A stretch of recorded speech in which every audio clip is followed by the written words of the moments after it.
Hello, Tabernacle family. Thank you for joining us for the midweek message. Pleasure to have you along here as we continue to work our way through the book of Ecclesiastes. So, we're in chapter 11 today. We'll just do 6 verses.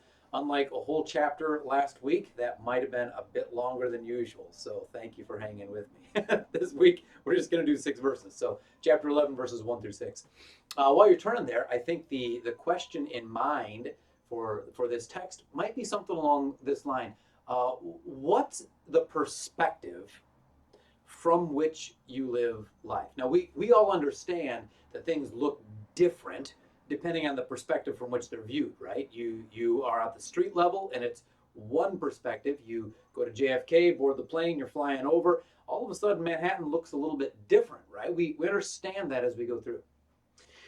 Ecclesiastes asks us to live life backwards. I'm borrowing that phrase from David Gibson. He actually has a book by that title, his commentary of Ecclesiastes.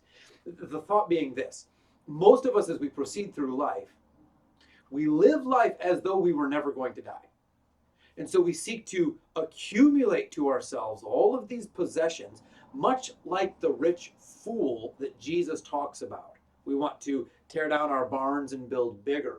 Why? Eat, drink, and be merry. Well, in his case, for tomorrow we die. But the action that he was engaged in was all about building and maintaining possessions for the here and now.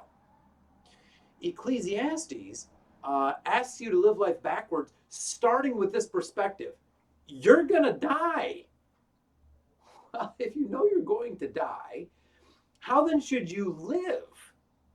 If you understand that all of these things in life is not something to be gained. Haven't we come across that time and again? What does man gain for all his toil under the sun? If you know that life is not something to gain, rather life is a gift from God, how then should you live? With these perspectives in mind, you understand that life under the sun is very confusing, so you might need a perspective above the sun. Well, you get that with God. We're starting to really enter some of the rich passages in this book. We've done a lot of groundwork to get here to chapter 11 and chapter 12. And Kohelet has just burst so many bubbles along the way, hasn't he? And so now we start getting into these texts where you have a passage like today, these first 6 verses. And it's a summons to courageous, faithful living, to action, to a very real acknowledgement there's a lot of life that you don't know. That phrase is going to come up a lot of times in these 6 verses. You don't know a whole lot of things. But that should not paralyze us. Rather, that should be an incentive towards action. Take action and do so in faith. Well, you may not know, but you know the one who does. You may not know, but it's God who makes everything. God comes up once in these verses, and it's beautiful when he does. You come up a lot of times in these verses, and when you do, whew, there's a lot you don't know. All right, here we go. Verses 1 and 2 come together, 3 and 4 come together, 5 and 6 sort of are standalone, but all of these 6 verses hang together. Here comes verses 1 and 2. Cast your bread upon the waters, for you'll find it after many days. Give a portion to 7, even to 8. You don't know what disaster may happen on earth. When you come to verse 1, you've got a number of different interpretations that might be. Sometimes you read these commentaries and it makes you laugh. So here's my laugh interpretation. Some people say, clearly he's referring to the making of beer. Well, maybe, probably not. The idea would be like you're trying to ferment, and all this kind of stuff. All right, so getting the brewery out of the way, here's a couple of other interpretations that actually might last. Cast your bread upon the water might be financial, and it might be charitable. Both of those kind of have equal argumentation in my mind, and I can be persuaded either way. The thought goes a little bit like this. You may not know everything that life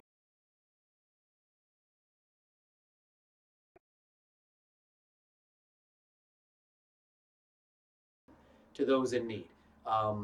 Probably the best understanding would be something along the lines of merchant ships loaded down with grain departing.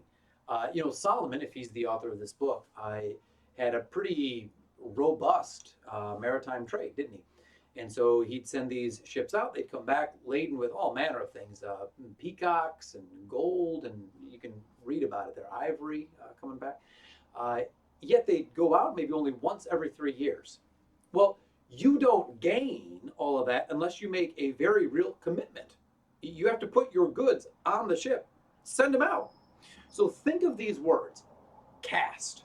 That's kind of a bold word right there. That's a faith-based word. Cast your bread. That's a total commitment going on. It's not like we're going to kind of test the water a little bit, maybe put your toe in the water a little bit. Rather, this idea is that you have invested your livelihood. It's your bread, and you have cast it upon the waters. It's future looking, right? For in many days, and it's full of hope. You will receive. I think the applications of this are various. You could talk about it in terms of finance. If you are investing, you probably want a diversified portfolio, right? That's almost kind of proverbial wisdom, right? We understand some of these things. What about this in terms of witnessing? You think that maybe you'll have this one conversation with somebody and then they'll get saved. That's entirely possible. It's entirely possible that they won't. And so, what can you do to cast your bread upon the water when it comes to witnessing? Might you witness to more than one neighbor? Might you witness to that person more than one time? Cast your bread upon the waters. Well, that's a little bit fearsome. What if a storm comes up and the boat sinks? Yes. What if? Back in verses 3 and 4, we'll talk about some excuses. But right now, cast your bread upon the water. This is also a summons to generous living. Look at verse 2. Give your portions to 7, even to 8. 7 is sort of that number of completion, that number of perfection right there. So the idea is give as completely as you know how to give. 7. Yea, even to 8. That you would give even above and beyond that. Now, if you live as though you are never going to die, this makes no kind of sense to you, because you're just like that man building a bigger barn, trying to accumulate more wealth to yourself. We just mentioned investments in the prior verse. Well, why do you invest? Well, what's the point of money? I mean, are you using this to advance the kingdom of heaven, or are you using it to build your personal petty kingdom here on earth? That's a wildly different goal right there. But if you know you're going to die, consider this for a moment. You might be dead tomorrow. If that happens, how might you have wanted to invest your money today? What might you have wanted to do with your time and resources today? Who might you have wished that you would have talked to? Cast your bread upon the waters. Then divide your portions to 7, even to 8. There is a sense in which those things return to you. You might not know which one does return to you, but continue, take action. Good grief, maybe have a bucket list, for crying out loud, and go do something. It's interesting how we have people that will save all their lives for retirement. Then they retire and they hate it because they've had their identities become completely overshadowed and intertwined with their work. And so they are their work. And now they retire and their work's taken away. They get depressed, they get anxious, and they're saying, oh, what am I supposed to do with my life? Be careful about that. Those of you who are still working, and those of you who have retired, we know that life is about more than work. It's about Jesus Christ. So let's be about the business of our Creator. Verse 3. If the clouds are full of rain, they empty themselves upon the earth. And if a tree falls to the south or to the north, the place where the tree falls, there it will lie. A couple of proverbs right there, talking about the unpredictability of life. Interestingly, though, the first one has the idea of inevitability, doesn't it? If the clouds are full of water, what's going to happen? Some of you would say, I can feel it in my bones. And others, maybe you don't feel it in your bones, but you can just tell, right? The air smells a bit different. The sounds travel a little bit different. The cloud, you have that steely gray up above. You know it's going to rain. You didn't have to read the weatherman and know there's a certain percentage. You just know. You know what? 15 minutes later, you got rain falling down. You can kind of maybe hear it in the wind sometimes, and that's the point right here. There is an inevitability. Sometimes you understand the times. And you know there are certain consequences. For instance, that if you never plant seed, you will never harvest. That's not a shocker. You know that if you never witness to your neighbor, he ain't going to get saved, at least not because of any result of you. God in his grace may save him. There's certain inevitability to life. There's also a certain randomness to life, right? Which direction is the tree going to fall? Maybe it depends which way the wind blows. Maybe it depends if the lightning struck. There's some inevitability and there's some randomness at work right here. We do know this, though. If the tree falls to the north, it's going to lie right there. If it falls to the south, there it lies. And you don't quite know where it's going to fall. It might be that the tree falls on your house and crushes it. It might be that the tree falls on you. Some good friends of mine were camping, and there they were out in the night, and then the next day, a storm comes up, and the tree falls right where their tent had been. Well, by God's grace, the tree didn't fall on them. It happened one time, my brother-in-law was out hiking the Appalachian Trail. Storm comes up, and the tree falls on him. Now, by God's grace, it didn't crush him, but it left a good mark on him.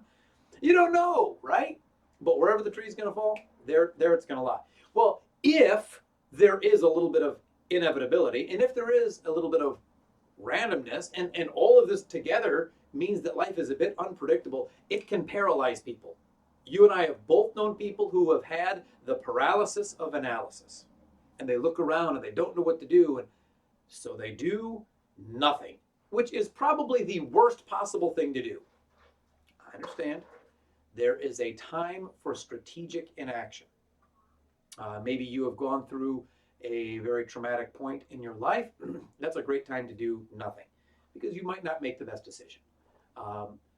There is a time to gather information. Haste makes waste. We understand that. The plans of the diligent come surely to advantage. All of those texts are true. What we're talking about here is not the gathering of information. What we're talking about right now is going to be where you have got sufficient information. You'll never have exhaustive information. You may never have all the details, and yet you still better make the right choice. But don't be paralyzed. That's where this next verse comes in. This is verse 4. He who observes the wind will not sow. He who regards the clouds will not reap. Well, here comes the wind. It might knock your tree down. So you're just watching the wind. Here come the clouds. Well, maybe it'll rain. So you're just watching the clouds. Well, then you don't sow and then you don't reap. And you're always watching the signs. You're always reading the news. Look, you read enough news stories and you're going to get all anxious. And you know what? You're not the president. And you're not the congressman. So you might not have as much action. And if you want to take action, go write some people.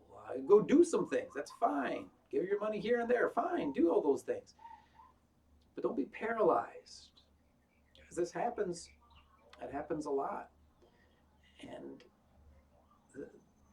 the point of this text is go do something. If you have that bucket list, go do it. And understand there's a bigger purpose than you. There's a lot of things you don't understand. See verse 5. You don't know the way the Spirit comes to the bones in the womb of a woman with child. So you don't know the work of God who makes everything.